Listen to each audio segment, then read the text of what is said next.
러시아의 우크라이나 침공이 4주째로 접어든 가운데 바이든 대통령은 중국이 러시아를 지원할 경우 결과가 있을 것이라고 시진핑 주석에게 경고했습니다.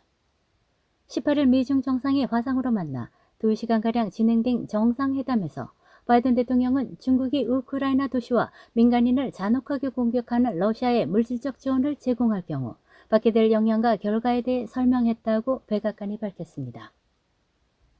한편 신화통신은 미중 정상회담 관련 보도에서 시진핑 주석의 회담 도중 러시아 우크라이나 전쟁 관련 전쟁이란 말을 쓰지 않고 위기라는 표현을 사용했음을 밝혔습니다. 시 주석은 서방의 제재가 러시아 인민에게 고통을 준다는 점을 강조하기도 했습니다. 젠사키 백악관 대변인은 바이든 대통령은 시 주석에게서 중국이 어떻게 대응할지에 대한 구체적 확약을 받지 못했다고 밝혔습니다. 또 미국과 동맹국들은 미국이 어떤 결과를 부과할 것인지 러시아에 대한 중국의 경제적 군사적 지원 제공 여부에 따라 대응이 어떻게 달라질지에 대해 아직 구체적인 내용을 합의하지 않았다고 덧붙였습니다. 이어 이번 주 예정된 바이든 대통령의 유럽 방문에서도 러시아와 보조를 맞추려는 중국의 움직임이나 러시아 군사 지원 여부에 계속 주시하며 논의할 것이라고 밝혔습니다. 백악관 대변인은 이번 회담에 앞서 이 회담은 시 주석의 입장에 관한 대화라며 역사 기록의 어디에 위치하고 싶은지 결정하는 것은 중국인들에게 달려있다고 말한 바 있습니다.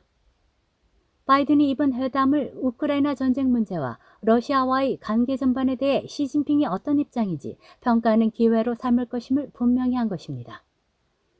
이번 정상회담은 앞서 14일 로마에서 열렸던 제이크 설리번 국가안보보좌관과 양제츠 중국 공산당 정치국원 간의 회담 결과로 성사됐습니다. 로마 회담 직전 러시아의 우크라이나 침공에 군사적 지원 제공 용의를 표명한 중국 당국에 대해 미 국무부가 외교 문서를 통해 중국을 비난했습니다.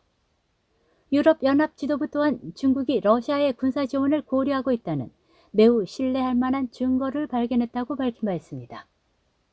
정상회담 하루 전에는 블링컨 미 국무장관이 기자회견을 통해 중국이 내세우는 국제규칙과 원칙 수호의 책임을 상기시키며 중국은 러시아 침략 지원을 위한 모든 행동에 책임져야 하며 우리는 비용을 부과하는 것을 주저하지 않을 것이라고 경고한 바 있습니다.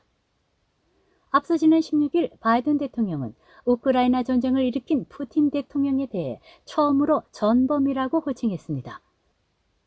이는 향후 미국을 비롯한 전 세계 동맹 및 파트너국들의 대러시아 압박 강도가 보다 업그레이드 될 것임을 암시하고 있습니다. AP는 바이든 대통령의 푸틴 전범 규정은 러시아의 우크라이나 침공 이후 미국에서 내놓은 가장 강력한 규탄이라고 보도한 바 있습니다. 진실탐사대 권미경입니다.